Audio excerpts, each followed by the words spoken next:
नमस्कार बच्चों, हम शब्द भेद पढ़ रहे हैं। मैं विषय शिक्षिका मनीषा पांचाल। कक्षा 8 में आप इसे शब्द विचार के नाम से पढ़ते हैं।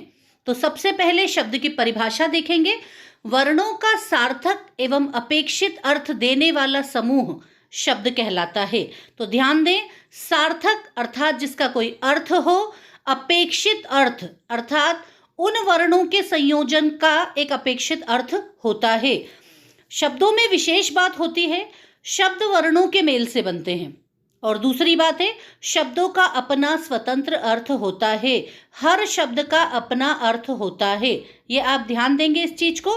और वर्णों का सार्थक समूह है। इसे आप कैसे सिद्ध कर सकते हैं?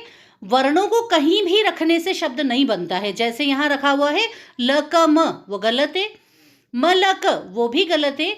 किंतु इन्हीं को जब व्यवस्थित तरीके से रखा कमल, तब ये हमें एक अर्थ बताता है, कमल अर्थात कमल का फूल। बच्चों, आगे हम देखेंगे शब्दों के भेद। शब्दों को कितने भागों में बांटा गया है, तो इसका निर्धारण कुछ आधारों पर होता है। शब्दों को कुछ आधारों पर बांटा गया है, जिसमें पहला होता है स्रोत या उत्पत्ति के आधार पर, अर्थात शब्दों की उत्पत्ति कहाँ से हुई है। दूसरा है रचना के आधार पर, अर्थात शब्दों की बनावट कैसी है। तीसरा है अर्थ के आधार पर, शब्दों का जो अर्थ निकल कर आता है। और चौथा, उन शब्दों का प्रयोग किस प्रकार से किया जाता है। इन चारों आधारों को हम विस्तार से देखेंगे। इनमें पहला है स्रोत के आधार पर, जिसमें पहला शब्द होता है तत्सम शब्द। तत्सम अर्थात संस्कृत के शब्द जो जैसे आए थे हिंदी भाषा में, आज भी वैसे ही प्रयोग किए जा रहे हैं। बच्चों, ये बात हम आपको पहले भी बता चुके हैं कि हिंदी भाषा संस्कृत भाषा से निकली है। तो संस्कृत भाषा के जिन शब्दों को आज भी हम हिंदी में प्रयोग करते हैं, वे तत्सम शब्द कहलाते हैं। तत्सम शब्दों में ही कुछ शब्दों के परिवर्तित रूपों का हम प्रयोग करते हैं, वे तद्भव कहलाते हैं, जो थे तो संस्कृत के, किंतु आज हम उन्हें बदले हुए रूप में प्रयोग करते हैं। तीसरा होता है देशज शब्द, अर्थात स्थानीय भाषा के शब्द, ग्रामीण भाषा के शब्द भी इन्हें हम कह सकते हैं। और चौथा होता है विदेशी शब्द, अर्थात अन्य भाषाओं के शब्द। कई भाषाओं से हिंदी में जो शब्द आए हैं और उन शब्दों को हम मानक हिंदी में प्रयोग करते हैं, वे विदेशी शब्द कहलाते हैं। यहाँ देखें, हम तत्सम और तद्भव शब्दों को तुलनात्मक रूप से दिया हुआ है। मयूर तत्सम है और मोर तद्भव है। दंत तत्सम शब्द है और दांत तद्भव शब्द है। ऐसे ही पंच का पांच, हस्त का हाथ, मस्तक का माथा, आम का आम, आम्र का आम, धृत का घी। और देशज शब्द भी दिए हुए हैं और विदेशी शब्द भी हमने यहाँ पर कुछ दिए हैं आपको, तो इन्हें आप ध्यान से देखेंगे। अगला आधार होता है रचना या बनावट के आधार पर, अर्थात शब्दों की बनावट कैसी है, वो कैसे बने हुए हैं। यहाँ पर हम देखेंगे कि दो प्रकार के शब्द दिए गए हैं। कुछ किताबों में ये 3 प्रकार दिए हैं और कुछ में 2 दिए गए हैं। 2 प्रकारों में पहला है मूल शब्द या रूढ़ शब्द और दूसरा है व्युत्पन्न शब्द, जिसके अंतर्गत 2 शब्द है यौगिक शब्द और योग रूढ़ शब्द। अब इन्हें थोड़ा विस्तार से देखेंगे। मूल शब्द या रूढ़ शब्द, तो ये वे शब्द होते हैं जो एक विशेष अर्थ में या किसी एक भाव, सजीव निर्जीव संज्ञा के लिए रूढ़ हो जाते हैं। अर्थात वे शब्द जिन्हें हम किसी एक ही अर्थ में रूढ़ कर जानते हैं कि इन शब्दों का यही अर्थ होता है, जैसे नल, सूर्य, पक्षी, पेड़, पानी, राजा इत्यादि, इन्हें हम रूढ़ शब्द कहते हैं। अगले यहाँ पर 2 शब्द दिए हुए हैं व्युत्पन्न शब्द। वे शब्द जो 2 या 2 से अधिक मूल शब्दों में उपसर्ग, प्रत्यय, संधि या अन्य शब्द जोड़कर बनाए जाते हैं। ये भी 2 प्रकार के होते हैं, यौगिक शब्द और योग रूढ़ शब्द। तो यहाँ पर आप देखें कि व्युत्पन्न शब्द दूसरा भाग दिया हुआ है। कुछ किताबों में रूढ़ शब्द, यौगिक शब्द और योग रूढ़ शब्द, इस प्रकार से 3 भाग दिए हुए हैं। तो आपको ये तीनों ही बहुत अच्छे से ध्यान रखना है।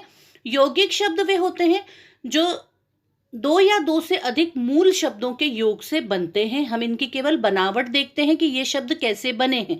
तो ये 2 शब्दों को जोड़कर बने हैं।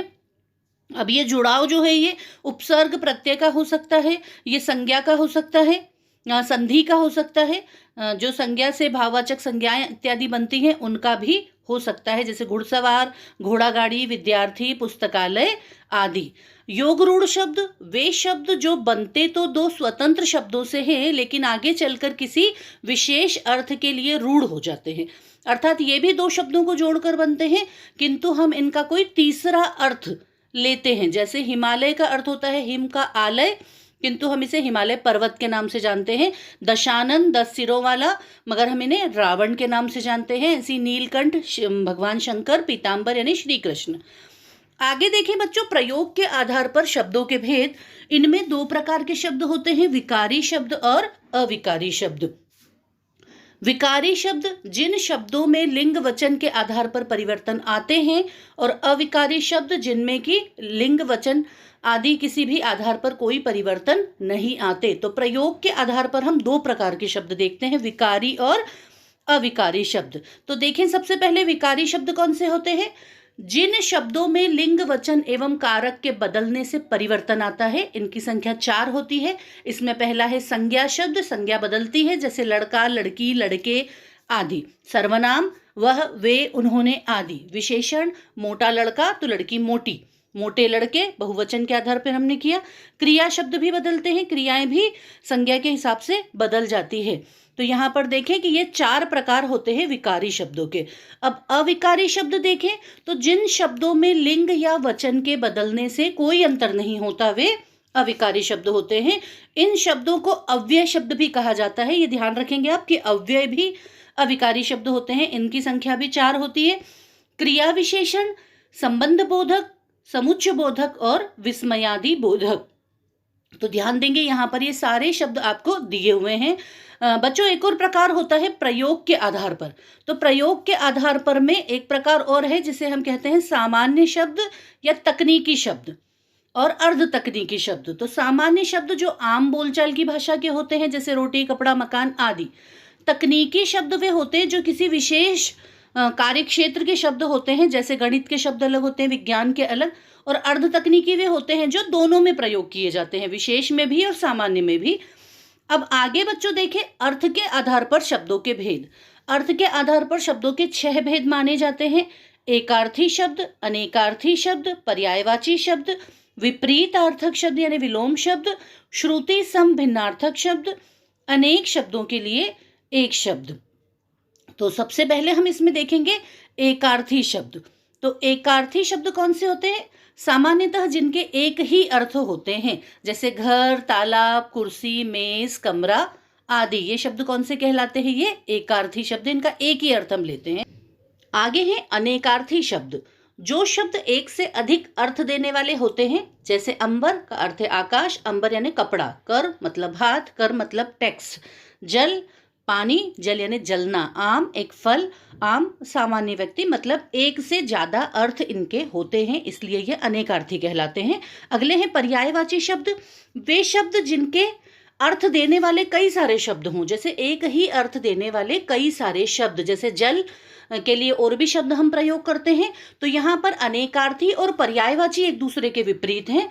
अनेकार्थी शब्दों में एक शब्दों के कई अर्थ होते हैं और पर्यायवाची में एक जैसे अर्थ देने वाले कई शब्द होते हैं।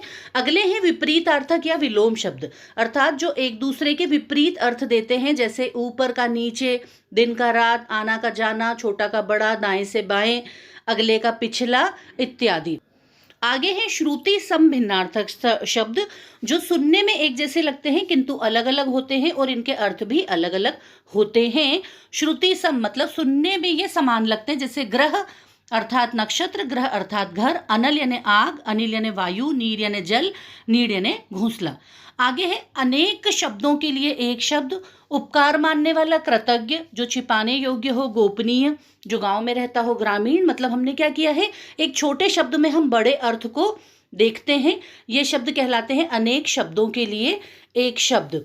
तो ध्यान देंगे यहाँ पर कि हमने कई सारे शब्दों को पढ़ा हुआ है, जिसको कि आप तालिका बनाकर ही बहुत अच्छे से याद कर पाएंगे। तो बच्चों, यहाँ आपके लिए बहुत ज़रूरी है कि आप इन शब्दों का बहुत अच्छे से चार्ट बनाकर रखें अपने पास, उन्हें इसी तरीके से याद करें। धन्यवाद।